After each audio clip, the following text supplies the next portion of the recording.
Blog Talk Radio.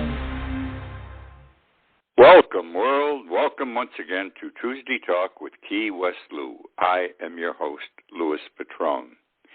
The weeks are getting more interesting. I enjoy this political stuff, obviously, you know that. Joe Biden material, etc. It's nice that we don't have all of that Donald Trump. And you can see what a pig the man was. With Biden right now is at the G7. They just completed it. He must have talked to Putin today or tomorrow. Last year at the G7, Trump went, or 4 years ago, his first G7, Trump went in there and said, "You guys owe money to us. You haven't been paying your bill." What a way to start that kind of a talk. That's something you do in private. You don't embarrass someone else. And then at that same G7 meeting, he had some kind of an oral altercation with the Prime Minister of Canada, Trudeau.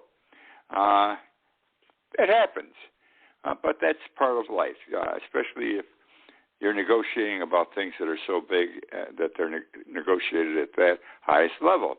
Well, Trump got irritated. He was embarrassed. So what did he do? He got on his airplane and went home. He took his football and ran home. Trudeau didn't even know he left. That's an insult in reverse. Anyhow, it's good. The news is good, so forth. Let me tell you some of the places we're going to go tonight. Key West, Washington, D.C., Hollywood, Holland, Provincetown, Europe, Rome, Texas, and Africa. We're all over the place tonight. Last week, I don't think I left the United States. Let me start with two items of breaking news. They were not my intended main topic for tonight, but they're important enough that they've got to be shared at this moment, and I want to do it at the beginning, so I describe it as my breaking news. It was announced today that the COVID deaths had passed 600,000. And you say, oh, my God, that's terrible. And it is terrible. 600,000 people died from coronavirus. However, the very same news broadcast also said, but the deaths are coming down. And at this point, the number of deaths per month is equivalent to what it was roughly more than a year ago. On March 30th, it was 330 deaths per week, March 30th. This is March 30th, 2020, not 21. 330 deaths per week, and now that's what we're down to. And so it's going down, the number of deaths. It won't rise rapidly to 700,000. I'm not saying it won't get there. I don't know. I'm not a scientist. But I'm just saying they're moving in the right direction, the number of deaths. We should be excited. I'm excited and pleased. It's good stuff. It's good stuff. It's working. And also, the very same news show said what they attributed to, 65% of adults in this country, adults, have gotten at least one shot. Everyone should get their 2 shots. This is so stupid not getting it. What do you got to lose? So 8 people out of 500,000 got sick or died. I know those are terrible numbers. 1 person would be a terrible number. But look at the other diseases we get shots for, like the flu, okay? Measles for kids, all this stuff. And why do we get these shots so we won't get these diseases? They have a number of negatives that are very small. What's 8 people out of 500,000? Less than 1%, less than 0.5%. People are crazy not to get it. Everyone's so smart. But they're not as smart as the scientists and the doctors in this world. Number 2 in breaking news, and this is something I never heard of before, and that's why I got into it. And perhaps you have. If you haven't, I share it with you. If you have, I tell you it's coming again. This weekend, we are expecting in Florida, in the southern part of the United States, we are expecting a Saharan dust clouds. Sahara Desert, Africa. Well, it's going to whip up over there, the wind, going to pick up the sand, and going to bring it across the ocean to Florida. Wild. Never heard of it before, but apparently something that happens generally every year, but we're not aware most of the time because it isn't that great to affect us. And we don't know if this one's going to affect us. It has a plus and a negative side also, all right? What it does, this sand hurricane, this dust storm, these dust clouds, okay, they hold down the smaller hurricanes, the ones, the twos, the tropical storms, so they don't develop. It eliminates, it destroys hurricanes that may be on the way or be there. That's why they're good. Now, there is a negative, though, to this also, and you can understand this. The air quality isn't too good because of all the sand coming over, and it creates and aggravates respiratory problems, okay? So I would say, and this is Lewis, I didn't read it anywhere, don't throw away your face masks. You may need them this weekend. Very interesting, isn't it? Now, moving into number one on my hit list of important things to discuss this evening. My friends, the chart room is open. Isn't that wonderful? Those of you that are with me every week or read my blog every day, you know, my haven, my place away from home, my Shangri-La in Key West is the chart room at the Pier House. And it is for many other people like me who live down here full time. It is a unique room. It has been closed because of the pandemic. It is now opened. I didn't even know. Somebody called me last night. It opened Saturday night. It was open Saturday and Sunday. I didn't know. I didn't go. And it's going to be closed Monday and Tuesdays. They're short of help. We're short of help down there. Got one bartender for 5 nights. Normally they work 4 and 3, so it's going to be shut 2 nights a week. But tomorrow night it opens for the new week. And guess who's going to be there about 5 o'clock? It opens at 4. Lewis, I swear to God, I'm not going to write or tell you that I changed my mind about going out. I will be there. All right, now here's how it's going to work. John Holster's back to bartending. He's been there 3 or 4 years. And I say, welcome back, John. Good bartender, relatively young fellow, about 40 years old. Good bartender, though. And bartenders down here are personalities, by the way. They get the right place. They bring in a ton of money because of their personality. And John's one of those guys. Now, I'm going to speak quite a bit about David Wolkowski in discussing the chart room. I'm going to give you a little history about the chart room. David Wolkowski is the father of modern Key West.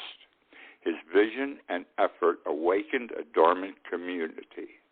David was a wonderful man, one of the best I have met in my lifetime. We were friends, for real friends. David died a few years ago at the age of 99. In 1967, David thought the Gulf End of Duval had the makings for a good hotel. Understand that in 1967, the Gulf End, where the Pier House is today, and the Ocean Key House across the street, was a mud puddle. Nothing, not even boats could get in. It was a mud puddle. But he thought, gee whiz, we should develop this. And there's nothing here. Well, there was nothing in Key West either in 1967 except for shacks. And there was a little restaurant and some pier pilings, which he moved and made it part of what he was going to do subsequently with the Pier House.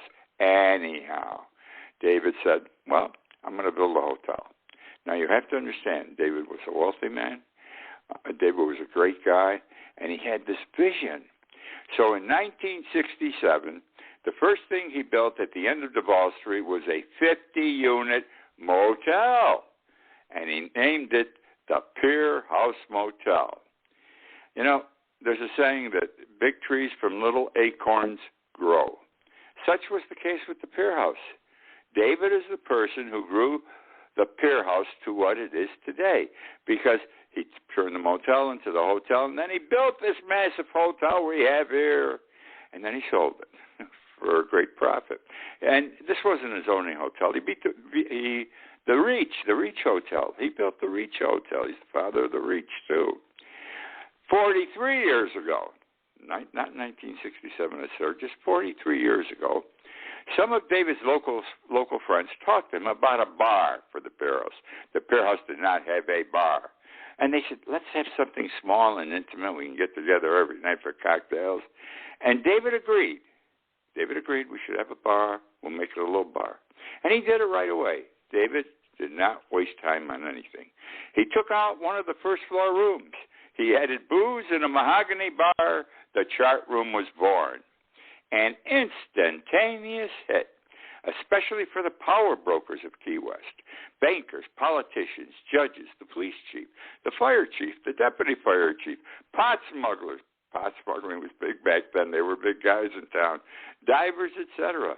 More business was done during the cocktail hour at the chart room than anywhere else in Key West. Mel Fisher was a regular.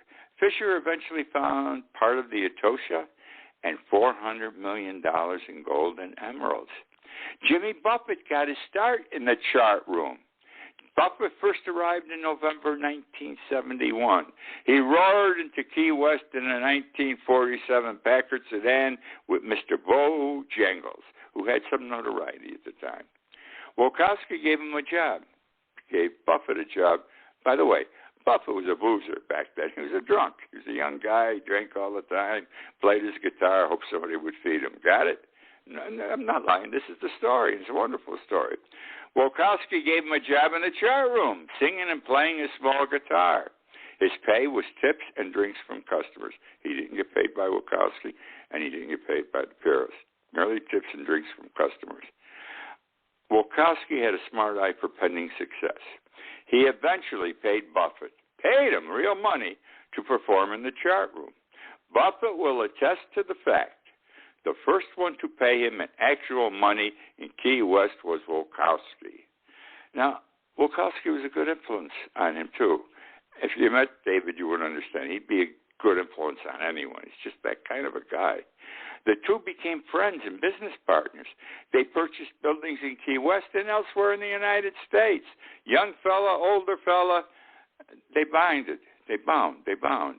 And each in his own way became a success, and then they pooled their money and became bigger success. The chart room swiftly became a place for visiting rich and famous. The big shots came. Men like Truman Capote, Tennessee Williams, British Prime Minister Heath, Rockefellers and Mellons. They were all guests of David Wolkowski. They didn't become because of the Pier House. They came because they had become friends in other places of David Wolkowski. David knew everyone, and they knew him. They came to Key West to enjoy the Pier House, chart room, and Wolkowski's company. The locals who initially frequented the chart room included Steve and Cindy Thompson. Steve made his fortune with taco stands all over Key West and Florida. Cindy worked as Buffett's assistant for 30 years.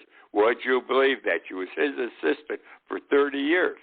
Other locals who initially frequented the chart room were Hunter Thompson, Tom Cochran, Tom McAvane, Mr. Bojangles, Jerry Jeff, and Jim Croce.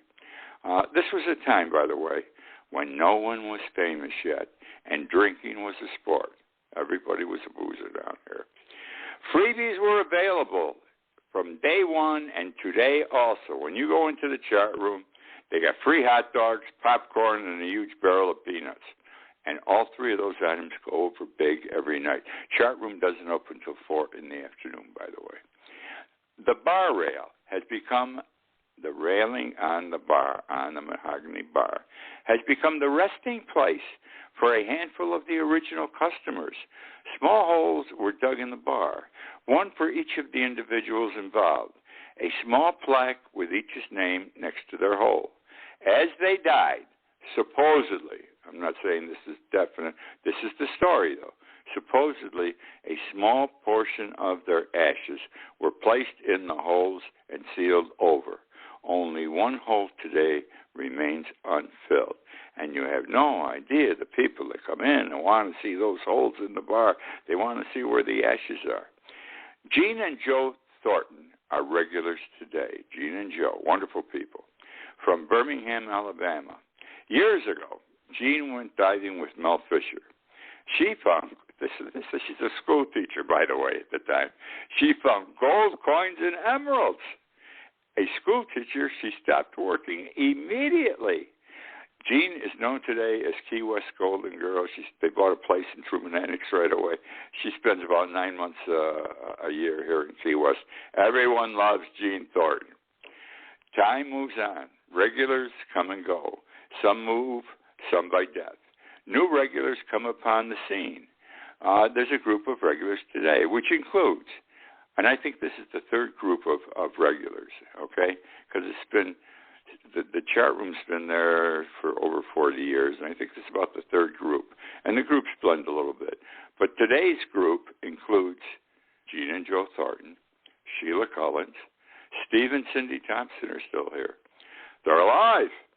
Ollie, great solid waste engineer down there. Kevin and Holly, another couple. Che. Now, Che was not Spanish. He wasn't Puerto Rican. He was a New York City Jew. But somehow his parents gave him the first name Che. I don't even know what his last name is. He was at that bar at the corner of the bar standing every night for years down there. He died about 3 or 4 years ago, unfortunately. He has one of those holes. English Peter Bamberger. English Peter is actually British, looks British. He's got that mustache, big white mustache you twist at the end. He's a British citizen, came over here when he was about 21, went into the service. I forget what war he fought. And a well-known man here. Terrific guy.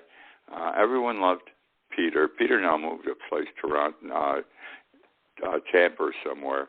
He comes down to visit 3 or 4 times a year, however. Then there's David Hecht. He's been here forever. I don't know where he comes from, know nothing about him, but he's one of the sweetest guys in the world. Ann Zaylor, Valerie Shelley. Valerie and her husband opened like a wine bar on Duval Street 10 years ago. The place took off immediately. It's still a gold mine. Everyone goes to the wine bar. I don't drink wine, so I don't go. I drink hard liquor. And but Jean goes and a lot of the other names. And Valerie and her husband was originally from Australia. They now have 2 places in Coconut Grove and another one further north. And they're working their butts off, but they are the American success story. That's what they represent. Then there's Marty Leshaw. Marty is a court stenographer, lives in Fort Lauderdale, discovered early in life no court stenographers in Key West because nobody wanted to travel the distance down here to do a trial in a small town. So he started coming down here. He ran an apartment. He'd stay here 2-3 weeks at a time, go home for a week. His wife would join him sometimes, his kids. I met Marty almost the first time I was in the chat room like 20 years ago. We became very close friends. He and I had dinner together every night. And the dinners were terrific, and I'll tell you why. We were and still are diametrically opposed politically. I'm a diehard liberal, Democratic liberal. He's a black-hearted Republican, and boy, he don't deviate from that position. Marty's retired now and going back to Fort Lauderdale. He pops in every now and then to visit his old friends. And then the final person who's part of the local scene today, a regular at the chat room, is me. I will be there almost every night now that it's open again. Now, just let me share this with you as a closing point of my thoughts concerning the chat room. A person senses history. I've got to say this. A person senses history as he or she enters the chat room. It's unavoidable. You walk in there, you know this place is something special. This place is something different. Even though it's just bigger than a closet, even though it's always got peanut shells on the floor, you got to throw them on the floor. That's the tradition. And I don't know if they clean the place every night, but it's not dirty. And everything's hanging in every place, pictures and everything over the years. It's different, but it's warm and it's welcoming. And that's the story about the chat room, my dear chat room that opened today.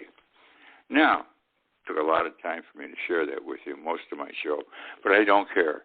You've got to know about the chart room if you don't.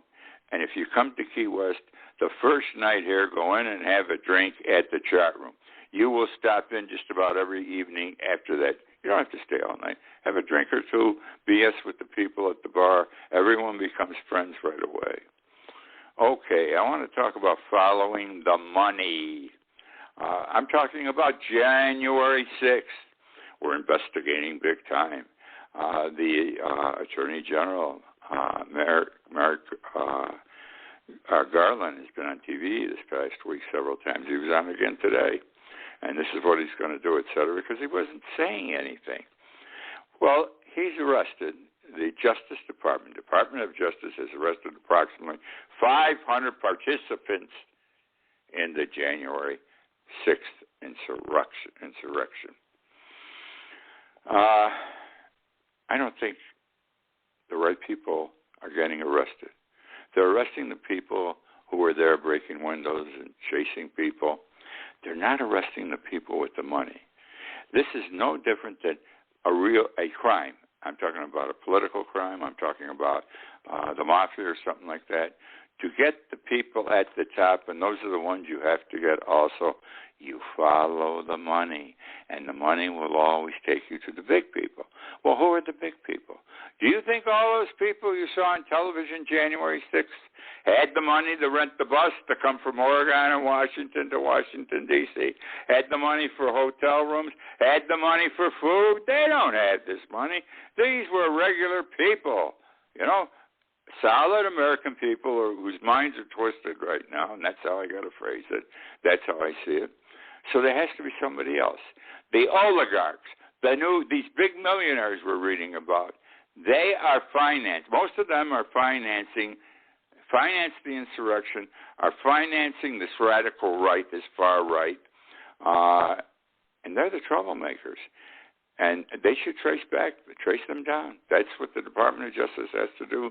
That's what Merrick Garland's got to do, because that's the only way we're going to get these people. You got to get the people at the top. Follow the money.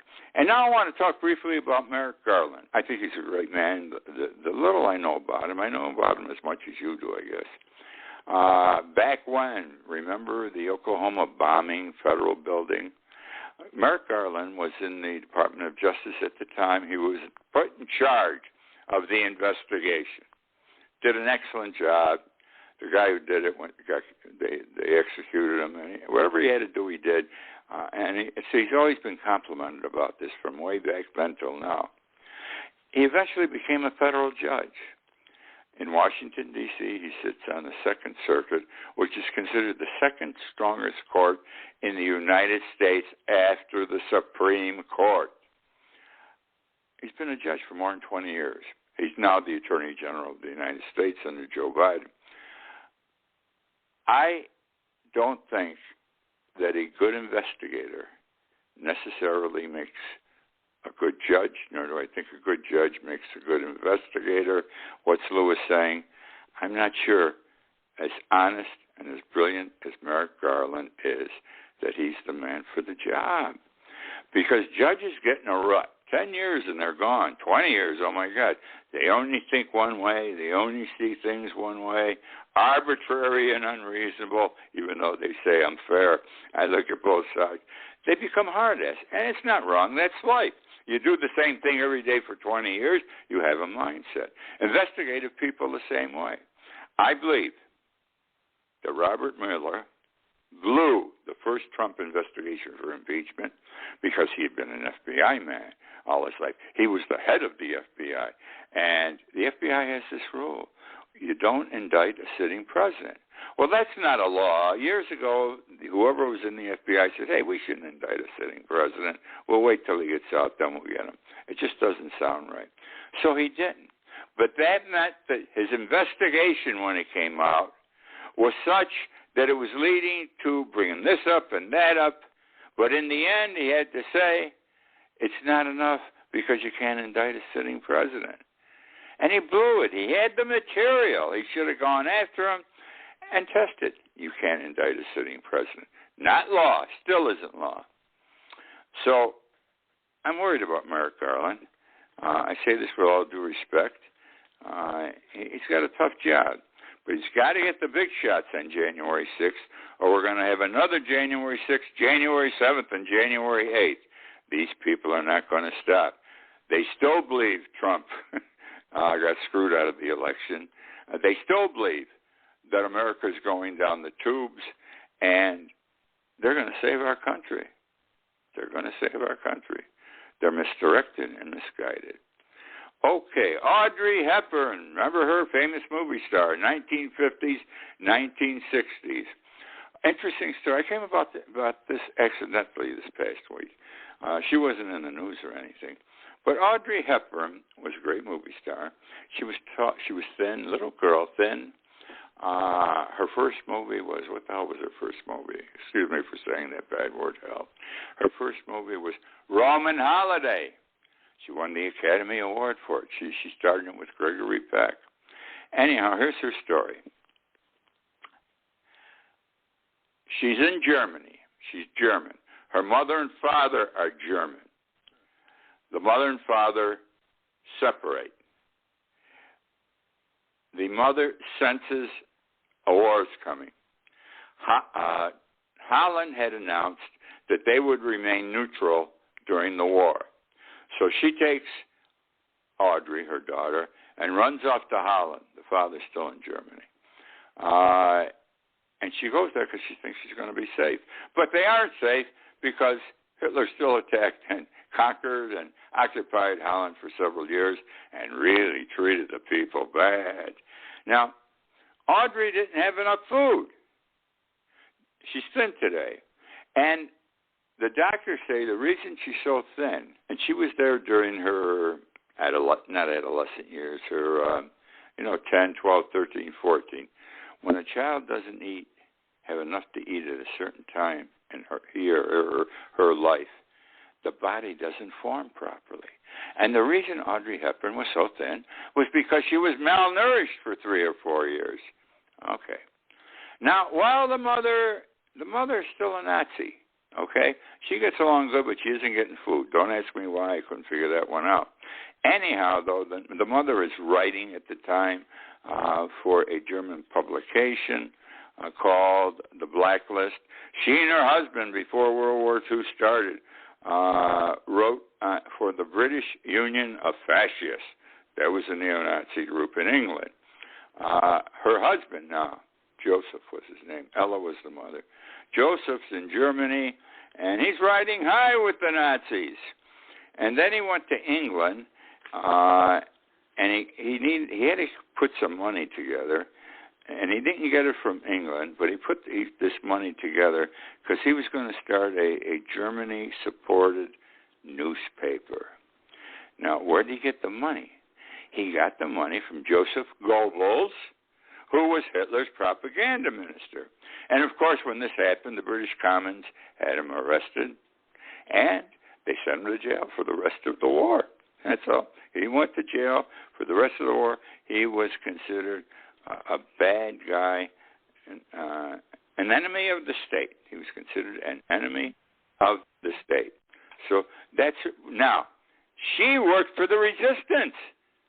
That's right. She's 12, 13, 14. She's carrying documents and money from one resistance group to another. Her mother didn't know. Her father didn't know. She knew what her parents were doing. If she was caught, she would have been killed. The reason she was doing it, and the resistance had her and other young kids doing it, because the Germans rarely stopped children. Never thought that they might be carrying money and other things. So, my good friends, that is the story for this week. I hope you enjoyed. I hope you enjoyed the chat room. Such a wonderful place again. Heaven on earth. I'm not kidding. Heaven on earth. Dramatic, but heaven on earth. Visit if you ever come down here.